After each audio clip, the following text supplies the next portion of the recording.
Really?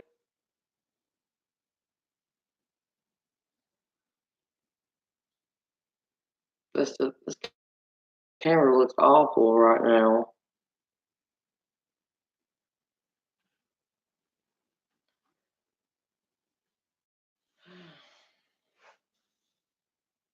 The camera looks awful, so anybody can hear me and see me okay, tell me, because it looks awful on my end.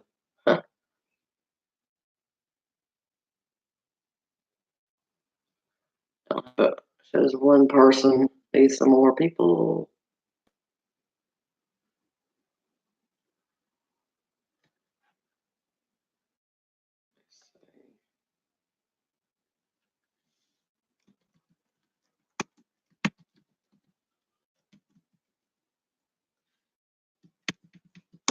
Hello, everybody. If anybody can see and hear me okay, please tell me, because this looks terrible on my end.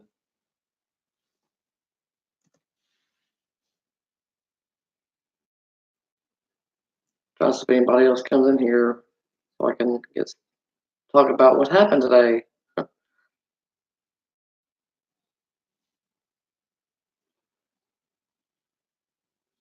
Nobody say anything. The quiet game. I'm too close to the camera. Actually, that looks kind of blurry. All right, well, um, not many people come in here tonight. I don't know. Well, there's another one. Let me check something. Let's see. It don't tell me anymore. It used to be able to see who's in there or in the chat or whatever. But anyway, yeah, I got pulled over today, and I thought all my troubles was gone from any kind of like old tickets, old fines, or anything like that. Now I haven't had any. I didn't know what was going to happen. Okay, the car that my daughter got a car, her first car, and we've had some issues with it. Well, it was having issues at the time, and it ran like it died at the red light. I was about to cross to the highway or cross the highway to the gas station.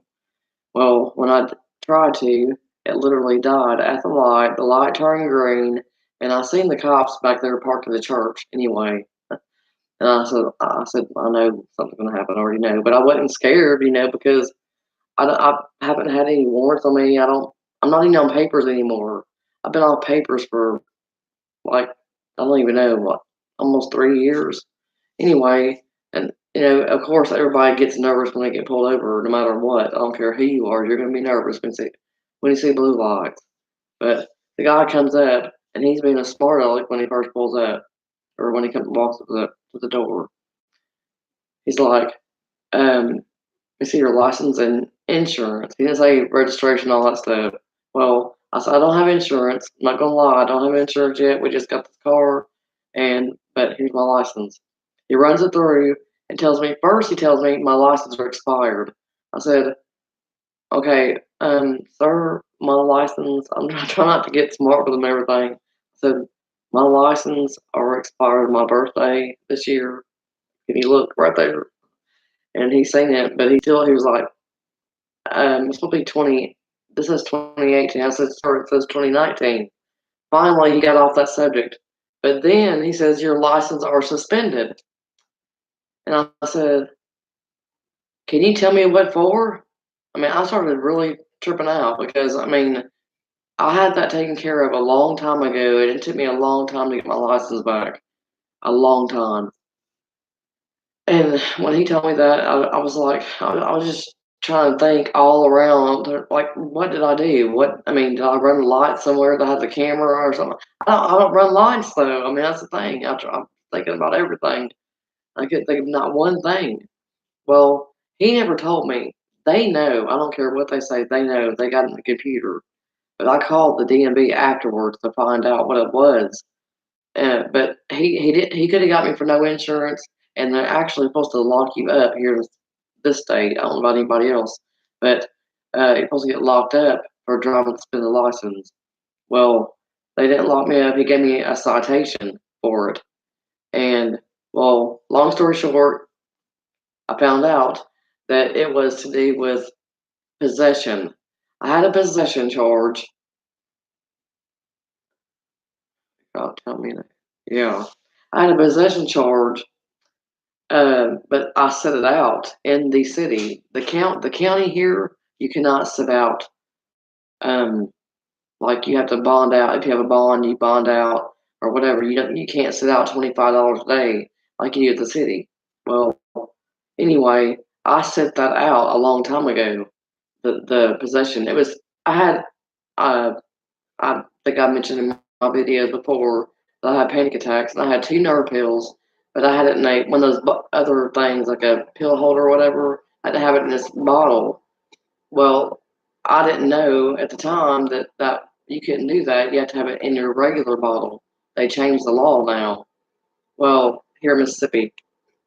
Well, anyway, they got me for possession of a controlled substance, and that's what it was for. Was from that, and that was in 2016. But I set that out, but anyway, I called the DMV after all this, and they told me even if you hear something, that's my ear cutting on. Probably sounds like bad on here. Using my webcam on the laptop still, but anyway, I called the DMV and the county here and the sheriff's department, and I talked to them, and they all told me the same thing that they should have told me when I went to court that my license were going to be suspended due to that uh, charge or whatever, and it was a misdemeanor, because it was too clomping. I mean, that's why I take for panic attacks. And like I said, I mean, I just always took one or two with me at all times because I had panic attacks. Boy, I will never do that again. But anyway, that was really messed up because now I have a ticket now that I have to take care of. It's $175, literally, to get my license reinstated. He took my license. I forgot because later on I went to look for something in my wallet and uh, I said my license were gone. I was like, oh crap, he took my license. Oh my God. And but I was going to think about something. Whenever I go to court, that should be actually a good thing because the judge will see that they didn't take my license before when I was at court. Why didn't they take them before? Whenever if they're going to suspend your license, they take them then, and they're supposed to tell you then. They tell you that here anyway. I mean, that's just Mississippi. Mississippi is really they're just Mississippi is, but I can't. Now I got to worry about that. I do not need that right now. Oh my gosh, I don't need that. I got transferred over to my other apartment, or the other apartment, not my other, like I got two apartments. Anyway, yeah, I got transferred because I think I mentioned to y'all that my mother passed away and she had lived right in front of me, and I just couldn't stand being in front of her apartment at all times. And I just found out recently also they're fixing to move somebody in her apartment already. And good thing that they did move me over here. Hello, Evan Acres. Um, but yeah, they moved me into this apartment, and so we're around the corner. Got a little bit of scenery, some trees. Oh yeah, I got some little video I put together, like stuff that's going on. Like I guess you want to say behind the scenes. And I thought I'd put that all together and put that on here for everybody to see or whatever. No, he didn't impound your car. Mine wasn't impounded for that. Driving on suspended. They keep it keep it minimum 30 days, so I never got it back. Wasn't even worth it. Yeah, yeah, that is true. I'm not really sure what happened there because I really feel like that guy knew something, like he knew that it was something else. Like, I don't know. I did tell him we just got the car. It's my daughter's first car. I told him that she was at home. She had to go. She was off. Or no, I don't. No, actually told him she had to go to work. But anyway, yeah. I did tell them she was at home and that I was trying. I can't remember what. When when the cops stop you, you forget almost everything that was said. Almost, you just remember the bad stuff, and that's I keep trying to think back, but like they have to do it. I'm really glad that they did it. Yeah, because she's still paying on that. She's still paying on the car, and I mean it's got some issues with it and everything, but it gets us where we gotta go. That's all that matters right now. But I just that that just put the icing on the cake today when they did that. They just man.